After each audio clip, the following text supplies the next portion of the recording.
Hello friends, welcome back to my channel. This is Dr. Varsha Gupta, MD Ayurveda from BHU, and this is the third lecture of embryology series based on ovulation. Before starting this lecture, I would like to request you all to please go through the previous lecture for better understanding of this video. Now let's begin the topic for today, that is ovulation. So coming to the definition of ovulation, what do you mean by ovulation? The shedding of the ovum from the ovary is called ovulation. You can see in this figure, this is ovary और ovary के कौन से part में ovulation होगा? Cortex वाले area में. oogenesis मैंने बताया था कि ये भी cortical area of the ovary में होती है. So this is a primordial follicle and these are the granulosa cells and the growing follicle. Finally क्या होता है? Primary oocyte का formation होता है जो क्या करेगा? meiosis 1 complete करके meiosis सेकेंडरी oocyte का फॉर्मेशन बनाता है जिसमें मियोसिस 2 शुरू तो होती है बट ख़त्म नहीं होती और secondary oocyte get arrested at the metaphase of second meiotic division. इसमें क्या होगा? एंट्रम होती है कैविटी और इस सेकेंडरी oocyte को कवर करते हुए कुछ ग्रैनुलोसा सेल्स होते हैं जो एंट्रम की कैविटी की तरफ क्यूमुलस ओफोरिकस कहलाते हैं और थीका की तरफ ये जो बाकी इधर की तरफ है बेस की तरफ इधर की तरफ के सेल्स को जो ग्रैनुलोसा सेल्स हैं उन्हीं सेल्स को नाम दिया जाता है discus proligerus. So this is the final stage that is going to be ovulated. और ओव्यूलेशन जब होता है तो उससे सेकेंडरी oocyte का ओव्यूलेशन नहीं होता है, उसके साथ साथ कुछ ग्रैनुलोसा सेल्स भी साथ में निकलते हैं जो उसके सराउंडिंग में रहते हैं और एक क्राउन लाइक स्ट्रक्चर फॉर्म करते हैं जिसे हमने नाम दिया है corona radiata. So actually this is not the shedding of the ovum from the ovary. Actually it is a shedding of the immature ovum from the ovary or the secondary oocyte from the ovary is called ovulation. Now coming to the factors responsible for ovulation. There are many factors that are responsible for ovulation. For suppose there is a high concentration of LH. मैंने last lecture में बताया था आपको कि just before ovulation there is L H surge. LH की मात्रा एकदम से बॉडी में बढ़ने लगती है जिसकी वजह से क्या होता है? एंजाइम कोलेजिनेज की एक्टिविटी बढ़ जाती है. This high concentration of LH leads to increased activity of this enzyme collagenase. And what does the enzyme do? The enzyme digests the collagen fibers surrounding the follicle. You can see this is a follicle and this is ovary. उसके surrounding जितना stroma ovary का stroma होगा और जितना theca sales हैं उसमें जो collagen fibres होते हैं उनको ये एंजाइम कोलेजिनेज डाइजेस्ट कर देगा. और ये क्या करेगा? फॉलिकल जब यहाँ पे डाइजेस्ट हो गया और स्ट्रोमा और थीका थिन हो जाती है तो फॉलिकल धीरे धीरे क्या करता है? एक बल्ज फॉर्म कर लेता है ओवरी की बाउंड्री पे. और ये जो बाउंड्री में जो बल्ज फॉर्म कर रहा है इसका जो मैक्सिमम कॉन्वेक्स पॉइंट होता है उसका नाम दिया जाता है stigma. So and the third factor is role of prostaglandins. Increase in their concentration causes contraction of smooth muscles of the wall of ovary.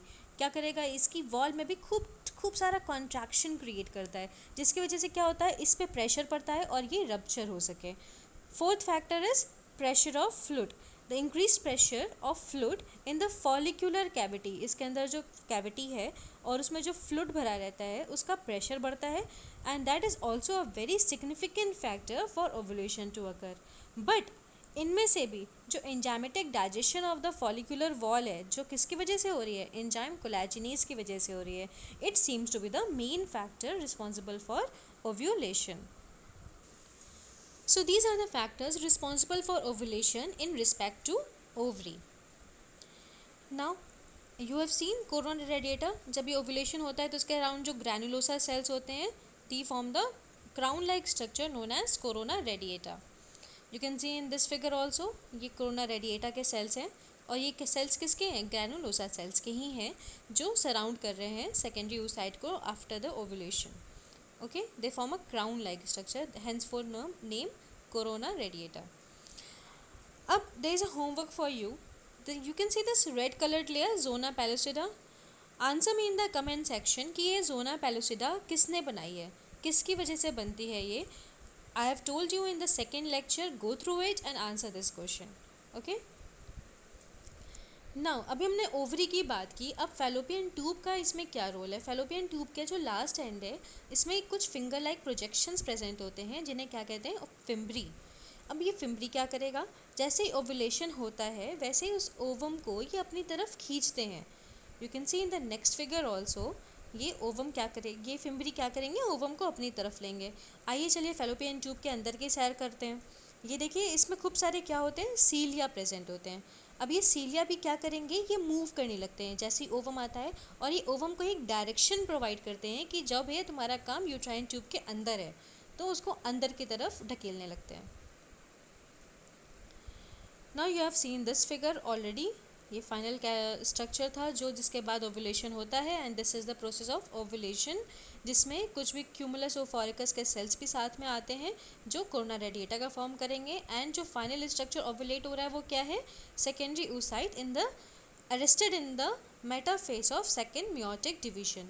तो ये तो हो गया ओव्यूलेशन के बाद। अब जो पीछे बचे सेल्स हैं, थीका के cells, theca interna, theca externa and granulosa cells जो बचते हैं वो कन्वर्ट हो जाते हैं लूटियल सेल्स में आफ्टर दिस ओव्यूलेशन। क्यों नाम लूटियल सेल्स क्यों है, because they form a yellowish pigment called lutein, और इस लूटियन के बनाने की वजह से ही ये जो सेल्स जो बच रहे हैं ये कन्वर्ट जिन फॉर्म में होते हैं, these are the polyhedral form, इनका नाम दे दिया जाता है लूटियल सेल्स। ओके, अब इनका काम क्या है, ये जो येलोइश पिगमेंट लूटियन बना रहे हैं ये क्या होता है, इसे एक येलो कलर प्रोवाइड करता है, ठीक है, and that's why it is also called corpus luteum. Corpus luteum का मतलब क्या होता है, इट इज़ येलो बॉडी, ठीक है। अब ये करता क्या है, कॉर्पस लूटियम क्या करता है, इट सिक्रीट प्रोजेस्टेरॉन, और जैसे ही बॉडी में अगर फर्टिलाइजेशन नहीं हुआ और प्रोजेस्टेरॉन की वैल्यू धीरे धीरे कॉर्पस लूटियम डीजनरेट करेगा, और जैसे ही प्रोजेस्टेरॉन की वैल्यू नीचे जाती है तब मेंस्ट्रुअल फ्लो होता है। बट अगर प्रेगनेंसी को सस्टेन करना है तो इसका प्रोजेस्टेरॉन को बचा के रखना पड़ता है। This will see in the next slides. So this is the fate of ruptured follicle. हमने इसके प्रीवियस लेक्चर में पढ़ा था कि लगभग 15 से 20 फॉलिकल्स जो होते हैं वो ग्रो करना शुरू करते हैं, जिसमें से एक फॉलिकल जो रप्चर हो रहा है उसकी कहानी तो यहाँ है और बाकी बचे फॉलिकल्स की कहानी यहाँ पर। तो ये प्राइमोर्डियल फॉलिकल सेलेक्ट हुआ फॉर ओव्यूलेशन, ये ग्रो किया, रप्चर किया, और बाकी बचे सेल्स ने क्या बनाया, कॉर्पस लूटियम। अब ये कॉर्पस लूटियम ग्रो तो खूब करता है, मैक्सिमम डेवलपमेंट इसका लगभग 9 डेज आफ्टर ओव्यूलेशन होता है, और उसके बाद जब फर्टिलाइजेशन नहीं हुआ तो अब ये सोचेगा मेरा तो कोई काम बचा नहीं, तो क्या करेगा, ये डीजनरेट कर जाएगा और ये क्या बना लेता है, कॉर्पस एल्बिकेंस, ठीक है। ये हुई कहानी किसकी, जो रप्चर हुआ था। अब जो रप्चर नहीं हो रहा है उनके साथ क्या हो रहा है, follicles that do not rupture degenerate and the ovum and granulosa cells disappear। यहाँ के जो सेल्स होंगे वो डिसअपियर हो जाएंगे अंदर के, और जो बाकी का बाहर का बचा थीका इंटरना है परसिस्ट करता है as interstitial gland, and this interstitial gland also finally degenerates and becomes corpus albicans। so finally अगर फर्टिलाइजेशन नहीं होता है तो फाइनली क्या बन रहा है, कॉर्पस एल्बिकेंस। कॉर्पस एल्बिकेंस एक तरीके का फाइब्रस स्कार लाइक टिश्यू होता है, मतलब फाइब्रस टिश्यू है, ठीक है, जो कॉर्पस लूटियम और बाकी है जो रप्चर्ड फॉलिकल्स थे, थीका इंटरना के जो सेल्स थे उनके डीजनरेशन की वजह से बन रहा है। Now coming to the most important part of this video, what is the duration of ovulation? Ovulation होता कब है, तो ये पूरी साइकिल है ओवेरियन साइकिल, जिसमें पहले फॉलिक्यूलर फेज आएगा, फिर ओवुलेशन होता है and then on the luteal phase. तो ये इतना बड़े से फिगर में इतना बड़ा पॉपअप होता हुआ 14th डे तो आपको दिख ही रहा है, बट इम्पॉर्टेंट पार्ट क्या है, 1 से लेके 28 डेज़ की अगर साइकिल है, इसका मतलब अगर 28 डेज़ की नॉर्मल रेगुलर मेंस्ट्रुअल साइकिल है तब ओवुलेशन जो होता है वो 14th डे पे होगा। बट अगर ये नॉर्मल जो रेगुलर साइकिल है, ये मेंस्ट्रुअल जो साइकिल है, अगर ये 28 डेज़ की नहीं हुई तब क्या होगा, ये जो 14th डे है ये एक्चुअली काउंट होता है नेक्स्ट साइकिल से, ठीक है। प्री साइकिल से इसका कोई मतलब नहीं है। फॉर सपोज अगर ये साइकिल 28 डेज़ की ना होकर 35 डेज़ की होती है तो ये जो 14 डेज़ ओवुलेशन का जो डे होता है ये काउंट होगा नेक्स्ट साइकिल से, मतलब नेक्स्ट साइकिल और ओवुलेशन के बीच का जो गैप है वो 14 डेज़ रहता है, ना कि प्री साइकिल के और ओवुलेशन के बीच का गैप 14 डेज़ रहता है। So it is very important for fertilisation. अगर किसी कपल को फर्टिलाइजेशन पे ध्यान देना है, मतलब अगर बेबी प्लान करना है, तब क्या करते हैं, आप आगे देखोगे कई सारे पेशेंट्स आएंगे आपके पास जो फर्टिलिटी के लिए आएंगे। उनके लिए क्या करना है आपको कि ओवुलेशन, अगर इरेगुलर मेंस्ट्रुअल साइकिल है तब क्या होगा, तो 2-3 महीने का ओवुलेशन प्रोफाइल उनका चेक करो कि किस दिन, मतलब जो रेगुलर साइकिल है वो ऑलमोस्ट कितने कितने दिन पे आ रही है, और उनका मीन निकालो -14 डेज करके। इस तरह से आप एक्सपेक्ट कर सकते हो कि ओवुलेशन पर्टिकुलरली लगभग कितने दिन पे हो रहा होगा। Okay, so this is very important. Now coming to the symptoms of ovulation. Ovulation सिर्फ ऐसा नहीं है कि अंदर ही हो रहा है और बाहर से कुछ पता नहीं चलता है। You can also track this ovulation by the symptoms, जैसे कि बॉडी टेम्परेचर चेंज होना। पहले जैसे ही ओवुलेशन होने लगता है there is a sudden fall in temperature followed by a rise. ठीक है, अगर जैसे ही राइज हो जाए टेम्परेचर में एकदम से ठंडी, followed by a sudden temperature, sudden fall in temperature, पहले फॉल होगा फिर राइज होगा। जैसे ही राइज होता है वैसे ही पता चलेगा मतलब कि ओवुलेशन हो चुका है।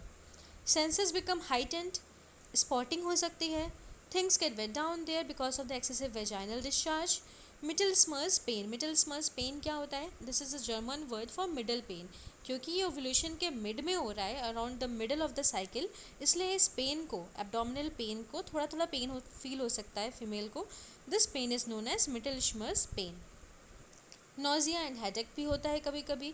सर्विक्स पोजीशन चेंजेस, सर्विक्स की ना सिर्फ पोजीशन चेंज होती है बल्कि उसका जो सर्वाइकल म्यूकस होता है वो भी थोड़ा थिन हो जाता है, क्योंकि क्यों होगा, क्योंकि उसके मेहमान की एंट्री करानी है, उसको स्पर्म की एंट्री के को फैसिलिटेट करने के लिए उसका जो सर्विक्स का फ्लूइड होता है, सर्विक्स का म्यूकस होता है, वो थोड़ा थिन हो जाता है। Libido changes, there is a actually sexual desire की जो टेंडेंसी होती है वो बढ़ जाती है। ब्लोटिंग होगा पेट में, और there is a sensitive breast issue. ठीक है, so this is was all about ovulation. If you like this video, hit the like button, and for more such videos, subscribe to my channel. Thank you.